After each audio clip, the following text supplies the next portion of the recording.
Toda esta historia comienza con el Ford Mustang Concept de 1962. Y en contra de lo que muchos creéis, no tiene nada que ver con el coche que conocemos a día de hoy. Aquel era un biplaza ligero, pequeño y de motor central, más pensado para batir a sus contrincantes europeos que para hacer un coche como el que conocemos actualmente, que es un coche estadounidense grande y más enfocado al confort en carretera que a batir tiempos en circuitos. Así el encargo de Lila Coca a Jim Bordinat no terminó de cuajar por una estética demasiado futurista y un tipo de coche que los estadounidenses no parecía que estuviesen buscando.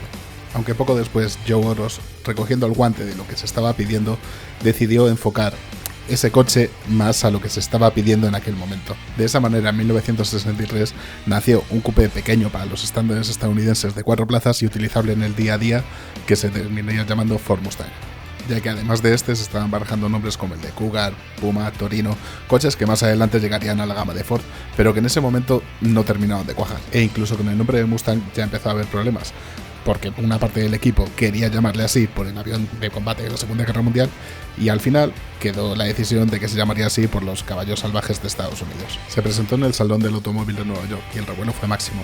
Era un coche que no se parecía a nada y que iba a un público totalmente nuevo. El coche que los 60 pedían, un coche que no era tan útil como podían ser otros mastodontes del catálogo de Ford. Este era un coche más enfocado a disfrutar, a hacer largos viajes de carretera simplemente porque querías, no porque tenías de hacerlos. Así, sabiendo la expectación que había por el modelo, Ford, 6 meses antes de lanzarlo, decidió sacar una cantidad de anuncios impresionantes que emplazaban a todo el mundo al 17 de abril de 1964 para ver qué era lo nuevo que tenía que mostrar. Y funcionó a las mil maravillas. En la cabeza de Ford se suponía que iba a vender unas 100.000 unidades el primer año, pero gracias a un precio de partida de $2.368, al final consiguió vender 417.000 unidades, un récord para la época, y que puso a trabajar contra el reloj a la competencia para lanzar sus Challengers, Javelin o Camaro.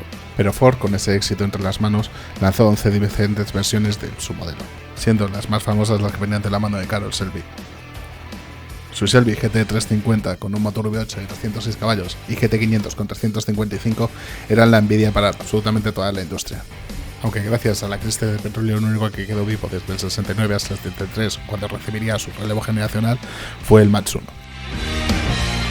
Llegados a 1974 y con un panorama para el motor nada halagüeño para esos motores tan gastones, Ford saca la segunda generación del Mustang, olvidándose en primera instancia de los V8. La gama se compone de un 4 cilindros en línea de 88 caballos y un V6 de 90, y no fue hasta un año después que llegaría un V8 de 139 caballos.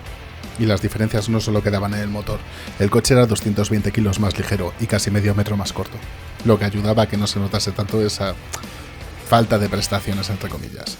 Y el comodín para conseguir vender al público ese coche que ya no era tan potente era mejorar su andar y sobre todo su interior. Aunque esto hizo, claro está, que el precio de partida subiese un 30% respecto a su anterior generación, algo que afectó un poco las ventas, pero no demasiado, ya que 386.000 unidades el primer año no están nada mal. Seguía siendo un éxito y un coche más que rentable, aunque por el camino perdió la versión convertible, que era un signo de estatus para cierto tipo de conductos que no llegaría hasta la siguiente generación de nuevo.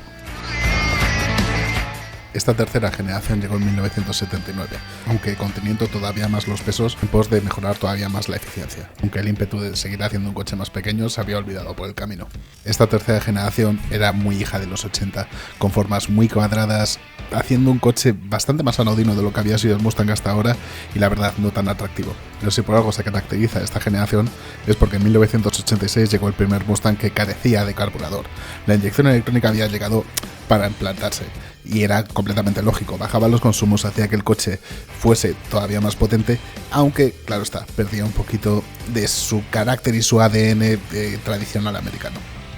Esta fue la generación más longeva, estuvo 14 años con nosotros, y lo cierto es que tuvo versiones que tuvieron mucha aceptación, como por ejemplo el Mustang SVO con un 2.3 litros turboalimentado, que era una delicia, pero que claro está, no era exactamente a lo que la gente iba a buscar en un Mustang.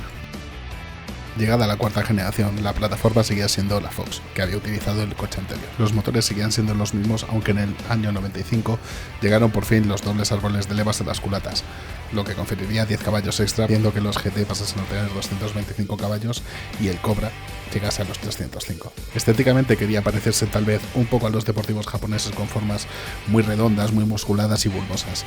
No era un coche feo, para nada, pero seguía sin parecerse al Mustang original, cosa que, llegado 1999, solucionaría Alex Truckman con el nuevo diseño estético de Ford.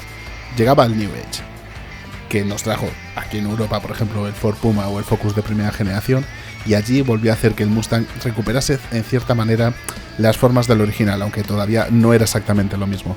Era un coche mucho más afilado. Estéticamente parecía que volvía ese músculo americano como lo conocíamos desde hacía tiempo.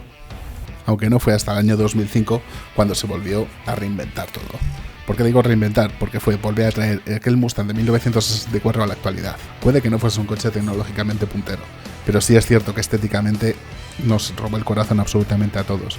Era grande, era ese tipo de coche que ves por la calle y quieres mirar y consigue convertirse en un mito de una manera casi inmediata. En este caso, los motores de inyección indirecta eran un V6 de 202 caballos y un V8 que llegaba a los 300.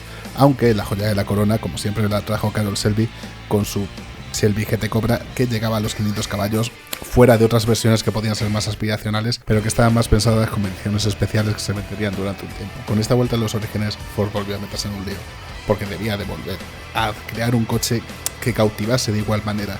Y bueno, para la siguiente generación, si os apetece podéis ver nuestro siguiente vídeo y saber qué opinamos de ella.